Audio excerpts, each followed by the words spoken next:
Hey everyone and welcome to another video. आज हम बात करने वाले हैं साइबर सिक्योरिटी और एथिकल हैकिंग के एक बहुत ही बेसिक लेकिन उतने ही एसेंशियल टूल के बारे में जिसका नाम है Whois। जब भी हम एथिकल हैकिंग, पेनिट्रेशन टेस्टिंग या बग बाउंटी हंटिंग स्टार्ट करते हैं तो सबसे पहला और सबसे इम्पॉर्टेंट फेज होता है इंफॉर्मेशन गैदरिंग, जिसे हम रिकॉग्निसेंस या रिकॉन भी कहते हैं। इस फेज में हमारा मेन मकसद होता है अपने टारगेट के बारे में ज़्यादा से ज़्यादा पब्लिकली अवेलेबल डिटेल्स जमा करना बिना उस टारगेट को अलर्ट किए। ऐसे में इंटरनेट पर किसी भी डोमेन या आईपी एड्रेस के बारे में पब्लिक डिटेल्स निकालने के लिए Whois कमांड का एक बहुत बड़ा रोल होता है। ये टूल आपकी काली लिनक्स मशीन में बाय डिफॉल्ट प्री इंस्टॉल्ड आता है और पूरी तरह से कमांड लाइन इंटरफेस से ऑपरेट होता है। तो चलिए डिटेल में समझते कि ये टूल असल में है क्या, इसके पीछे का प्रोटोकॉल कैसे काम करता है और सबसे ज़रूरी बात, इसको एथिकली और प्रैक्टिकली कैसे यूज़ किया जाता है। Whois बेसिकली एक TCP बेस्ड क्वेरी और रिस्पॉन्स प्रोटोकॉल है। इसको आप इंटरनेट का एक पब्लिक फ़ोन बुक या डायरेक्टरी समझ लीजिए। जब भी कोई ई-कॉमर्स कंपनी या कोई भी इंडिविजुअल इंटरनेट पर एक नया डोमेन नेम खरीदता है तो ICANN के रूल्स के मुताबिक उन्हें अपनी कुछ कॉन्टैक्ट डिटेल्स और टेक्निकल इन्फॉर्मेशन अपने रजिस्ट्रार को प्रोवाइड करनी पड़ती है। ये सारी इन्फॉर्मेशन एक सेंट्रल डेटाबेस में स्टोर हो जाती है। Whois command directly in databases से कम्युनिकेट करती है और उस डेटा को पुल करके आपके टर्मिनल की स्क्रीन पर डिस्प्ले कर देती है। इससे हमें पता चलता है कि एक स्पेसिफिक वेबसाइट या डोमेन किसने रजिस्टर किया है, कब रजिस्टर हुआ था, उसके नेम सर्वर्स क्या हैं और उसकी एक्सपायरी डेट क्या है। लेकिन यहाँ एक डिस्क्लेमर देना बहुत ज़रूरी है। एथिकल वे में इसका यूज़ करना हमारी सबसे बड़ी रिस्पॉन्सिबिलिटी है। हम इसको सिर्फ publicly available open source intelligence यानी OSINT गैदर करने के लिए यूज करते हैं ताकि हमारा रिकॉग्निसेंस फेज स्ट्रांग हो सके। किसी भी तरह का मैलिशियस अटैक, स्पैमिंग या पर्सनल हैरेसमेंट करने के लिए इस इंफॉर्मेशन का यूज बिल्कुल नहीं किया जाता।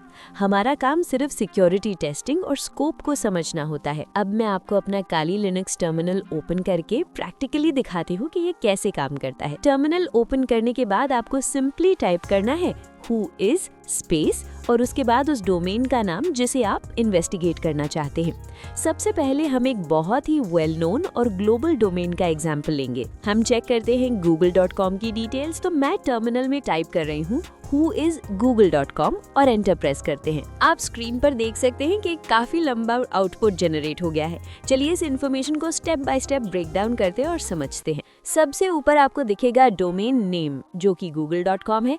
उसके ठीक नीचे रजिस्ट्री डोमेन आईडी होती है। फिर आता है रजिस्ट्रार Whois सर्वर और रजिस्ट्रार URL। इसके साथ ही रजिस्ट्रार का नाम भी दिया होता है जैसे कि मार्क मॉनिटर इंक। यहाँ रजिस्ट्रार का मतलब है वो स्पेसिफिक कंपनी जिसके प्लेटफॉर्म के थ्रू गूगल ने अपना ये डोमेन रजिस्टर करवाया है। इसके बाद जो सबसे इम्पोर्टेंट टेक्निकल डिटेल्स आती है वो है डोमेन की डेट्स। सबसे पहले क्रिएशन डेट देखिए। ये स्पेसिफिक डेट हमें बताती है कि ये डोमेन इंटरनेट पर पहली बार कब रजिस्टर हुआ था। गूगल के इस ऑफिशियल डोमेन के केस में आप देख सकते हैं कि ये 1997 में रजिस्टर हुआ था, जिससे इसकी क्रेडिबिलिटी और एज का पता चलता है। फिर हमें मिलती है अपडेटेड डेट, जिसका मतलब है कि आखिरी बार इस डोमेन की DNS सेटिंग्स या ओनरशिप डिटेल्स में कब चेंजेस किए गए थे। और तीसरी सबसे इम्पोर्टेंट डेट होती है रजिस्ट्री एक्सपायरी डेट, जो बताती है कि इस डोमेन की करंट रजिस्ट्रेशन कब एक्सपायर होने वाली है। एक एथिकल हैकर के लिए या बग बाउंटी हंटर के लिए एक्सपायरी डेट कभी-कभी काफी यूजफुल हो सकती है। हालांकि गूगल जैसी मैसिव कंपनीज अपने डोमेन्स हमेशा स्ट्रिक्ट ऑटो रिन्यू पर रखती है, लेकिन कई बार छोटी ऑर्गेनाइजेशंस अपने सब डोमेन्स या मेन डोमेन्स को रिन्यू करना भूल जाती हैं। ऐसी सिचुएशंस में सब डोमेन टेकओवर जैसी क्रिटिकल वल्नरेबिलिटीज पैदा हो सकती हैं, जिन्हें रिपोर्ट करके एथिकल हैकर्स अच्छी बाउंड्रीज अर्न कर सकते हैं। फिर थोड़ा नीचे स्क्रॉल करते हैं तो हमें नेम सर्वर्स दिखते हैं जैसे ns1.google.com से लेकर https:/www.google.com/search_q=ns4.google.com तक। नेम सर्वर्स हमें क्लियरली बताते हैं कि इस डोमेन की DNS रेजोल्यूशन कहाँ से और कैसे हैंडल हो रही है।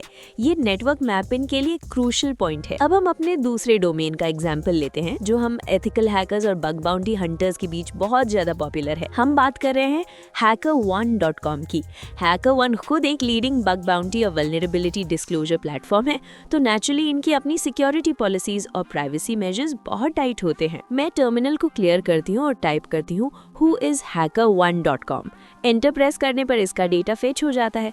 अब अगर आप इस आउटपुट को गूगल के आउटपुट से कंपेयर करेंगे तो आपको कुछ इंटरेस्टिंग डिफरेंसेस देखने को मिलेंगे। डोमेन नेम hackerone.com है और यहाँ भी डेट्स बिल्कुल वैसी ही अवेलेबल है जैसे क्रिएशन डेट, अपडेटेड डेट और एक्सपायरी डेट।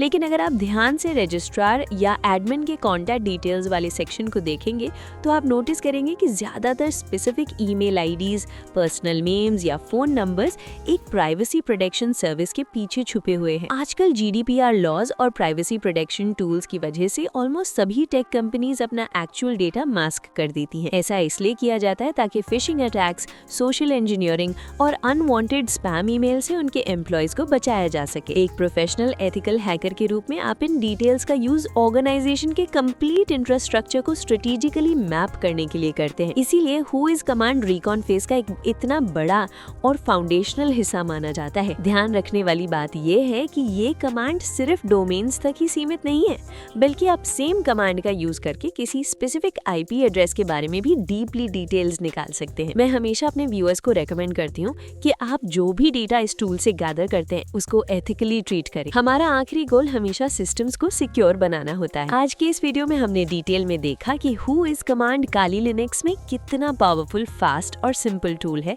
जो हमें ओपन सोर्स इंटेलिजेंस गैदर करने में डायरेक्ट मदद करता है। साइबर सिक्योरिटी में सक्सेसफुल होने के लिए आपको इन बेसिक्स पर अच्छी कमांड बनानी ही पड़ेगी। तो मुझे पूरी उम्मीद है कि आपको ये कॉन्सेप्ट और प्रैक्टिकल अप्रोच क्लियरली समझ आ गया होगा। अगर आपको ये वीडियो जेन्युइनली हेल्पफुल लगी हो और आप आगे भी ऐसे ही detailed ethical hacking tutorial step by step देखना चाहते हैं तो इस चैनल को जरूर सब्सक्राइब करें। अपने दोस्तों के साथ शेयर करें जो साइबर सिक्योरिटी सीखने में इंटरेस्टेड है। अगली वीडियो में हम किसी नई टूल और एडवांस रिकॉग्निशंस टेक्निक्स के बारे में बात करेंगे। तब तक के लिए keep learning, keep hacking ethically और अपना ख्याल रखिए। मिलते हैं नेक्स्ट वीडियो में।